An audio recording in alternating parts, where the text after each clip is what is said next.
Hello friends, welcome to April Investments. Please read the disclaimer before proceeding to the video content. இந்த வீடியோல WeWork Office Space Solutions IPO ஓட complete analysis பத்தி பார்க்கலாம்.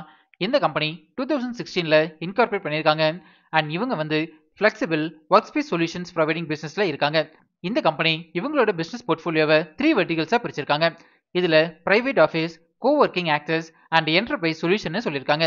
இந்த business verticals மூலமா custom designed buildings, floors and offices, enterprise office suites, tailored managed offices, private offices, co-working spaces and hybrid digital solution services offer பண்றதா சொல்லிருக்காங்க. இந்த கம்பெனியோட clients பாத்தீங்கன்னா large enterprises, small businesses, startups and professionals னு சொல்லிருக்காங்க. இவங்களோட clientsல popular companies நிறைய பேர் இருக்காங்க. Fortune 500 கம்பெனிஸ்ல இருக்கிற இந்த கம்பெனிஸோட clients பார்க்கும்போது Microsoft, Pfizer, Samsung, Amazon, Salesforce and Visa கம்பெனின்னு புரிஞ்சுக்கலாம். இந்த கம்பெனிக்கு இந்தியால 68 ஆபரேஷனல் சென்டர்ஸ் இருக்கு அண்ட் இவங்களோட டோட்டல் டெஸ்க் கெபாசிட்டி பாத்தீங்கன்னா 1,14,077 சொல்லிருக்காங்க. இது வந்து இந்த கம்பெனிக்கு பாசிட்டிவான அப்டேட்டா நான் பாக்குறேன். இந்த கம்பெனி இவங்களோட பிசினஸ் சர்வீசஸை இந்தியால 8 சிட்டிஸ்ல ப்ரொவைட் பண்ணிட்டு இருக்காங்க. இந்த கம்பெனிக்கு பெங்களூரு அண்ட் மும்பை ரீஜன்ல இருக்கிற ஒர்க் ஸ்பேஸ் சொல்யூஷன்ஸ்ல இருந்து தான் அதிகமான ரெவன்யூ ஜெனரேட் ஆகிட்டு இருக்குதுன்னு புரிஞ்சுக்கலாம். லாஸ்ட் ஃபினான்ஷியல் இயர்ல பார்க்கும்போது இந்த கம்பெனில 583 எம்ப்ளாயிஸ் ஒர்க் பண்ணிட்டு இருக்காங்க. Next segment wise business revenue பத்தி பார்க்கலாம். இந்த கம்பெனிக்கு ஃபினான்ஷியல் இயர் 25ல டெக்னாலஜி செக்டர்ல இருந்து தான் 34.22% ஆஃப் ரெவன்யூஸ் வந்திருக்கு அண்ட் ஃபினான்ஸ் செக்டர்ல இருந்து 16.92% ஆஃப் ரெவன்யூஸ் வந்திருக்கு அண்ட் ரிமைனிங் செக்டர்ல இருந்து சிங்கிள் டிஜிட் ரெவன்யூஸ் தான் ஜெனரேட் ஆகிட்டு இருக்குதுன்னு புரிஞ்சுக்கலாம். ஓவரால் இந்த கம்பெனியோட பிசினஸ் போர்ட்ஃபோலியோ வந்து ஸ்ட்ராங்கா டெவலப் ஆகிட்டு இருக்கு. நெக்ஸ்ட் ஃபினான்ஷியல் இன்ஃபர்மேஷன் பத்தி பார்க்கலாம். இந்த கம்பெனி ஃபினான்ஷியல் இயர் 23 அண்ட் 24ல லாஸ் மேக்கிங் கம்பெனியா தான் இருந்திருக்காங்க. பட் ஃபினான்ஷியல் இயர் 25ல 128.19 crores அளவுக்கு ப்ராஃபிட் புக் பண்ணிருக்காங்க. இவங்களோட assets, total income, profit after tax, EBITDA, net worth, reserves and surplus free cash flow வந்து ஃபினான்ஷியல் இயர் 24 கம்பேர் பண்ணும்போது 25ல நல்லாவே இம்ப்ரூவ் ஆகிருக்கு. நெட் வொர்த் வந்து 199.70 crores அளவுக்கு மெயின்டைன் பண்ணிருக்காங்க அண்ட் டோட்டல் பாரோயிங்ஸையும் நல்லாவே ரெடியூஸ் பண்ணிருக்காங்க. ஓவரால் இந்த கம்பெனியோட ஃபினான்ஷியல் இன்ஃபர்மேஷன் வந்து ஸ்ட்ராங்கா டெவலப் ஆகிட்டு இருக்கு. நெக்ஸ்ட் பிரைஸ் வேல்யூஷன் பத்தி பார்க்கலாம். அதாவது இந்த ஐபிஓல அட்ராக்டிவ் வேல்யூஷன்ல வராங்களான்னு செக் பண்ணலாம்.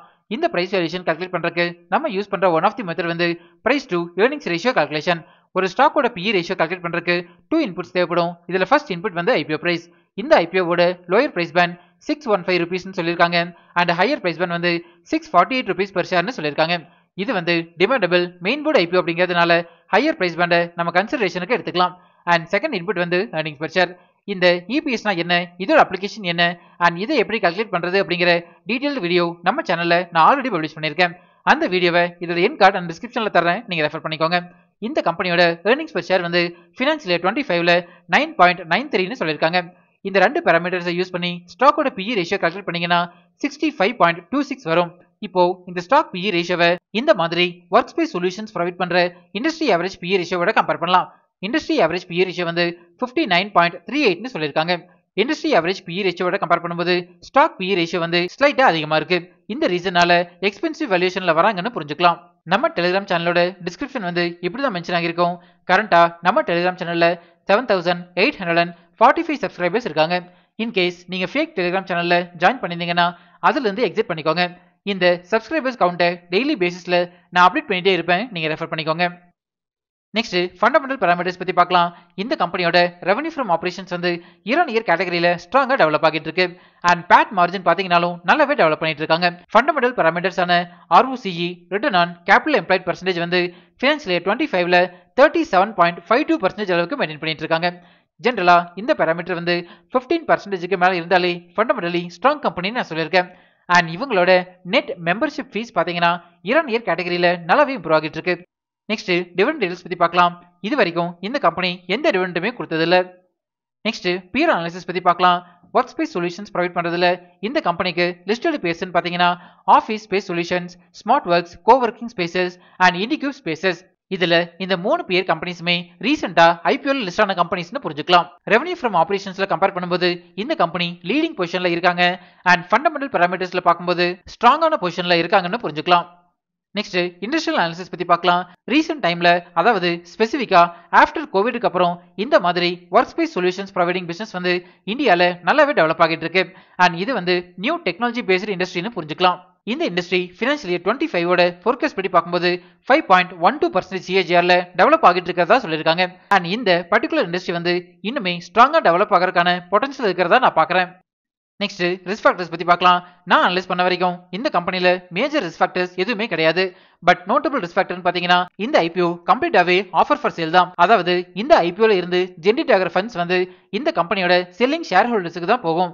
இந்த கம்பெனியோட டைரக்ட் டெவலப்மெண்ட்டுக்கு யூஸ் ஆகாதுன்னு புரிஞ்சுக்கலாம். நெக்ஸ்ட் ஐபிஓ டீடைல்ஸ் பத்தி பார்க்கலாம். இந்த ஐபிஓ October 3 சப்ஸ்கிரிப்ஷனுக்கு ஓபன் ஆகுது அண்ட் 7 க்ளோஸ் ஆகுது. Face value 10 rupees per share and ஒரு லாட்டுக்கு 23 ஷேர்ஸ் வரைக்கும் நீங்க அப்ளை பண்ணலாம். இந்த ஐபிஓவோட டோட்டல் இஷ்யூ சைஸ் வந்து 3000 crores சொல்லியிருக்காங்க. அண்ட் இந்த கம்பெனியோட எம்ப்ளாயர் இருந்தீங்கன்னா உங்களுக்கு 60 rupees பேசிஸ்ல எம்ப்ளாயி டிஸ்கவுண்ட் கொடுக்கறதாவும் சொல்லியிருக்காங்க. நெக்ஸ்ட் டென்டேட்டிவ் ஷெட்யூல் பத்தி பார்க்கலாம். டென்டேட்டிவ் அலாட்மெண்ட் வந்து October 8 நமக்கு தெரிஞ்சிடும். நம்ம ஏப்ரல் இன்வெஸ்ட்மெண்ட்ஸ் டெலிகிராம் சேனல்ல நான் லிங்க் அப்டேட் பண்றேன், நீங்க ரெஃபர் பண்ணிக்கோங்க. And October 10 listing date. Next promoter holding பத்தி பார்க்கலாம். ப்ரீ இஷ்யூ ஷேர் ஹோல்டிங் வந்து 73.56% மெயின்டைன் பண்றாங்க. And post issue share holding பார்க்கும்போது 48.07% மெயின்டைன் பண்றாங்க. இந்த போஸ்ட் இஷ்யூ ஷேர் ஹோல்டிங் வந்து ரொம்பவே கம்மியா இருக்கு. இது வந்து ஸ்லைட் நெகட்டிவான பாயிண்டா நான் பார்க்குறேன். ஃபைனலா விவொர்க் இந்தியா ஐபிஓவோட ஏப்ரல் இன்வெஸ்ட்மெண்ட்ஸ் ரிப்போர்ட் கார்டு பத்தி பார்க்கலாம். கம்பெனி போர்ட்ஃபோலியோ அண்ட் ஃபினான்ஷியல் ரிசல்ட்ஸ்க்கு பாசிட்டிவ் ரேட்டிங் கொடுத்திருக்கேன். ஃபண்டமெண்டல்ஸ்க்கு நியூட்ரல் ரேட்டிங் கொடுத்திருக்கேன். Because RONW and ROE percentage இங்க மென்ஷன் ஆகல.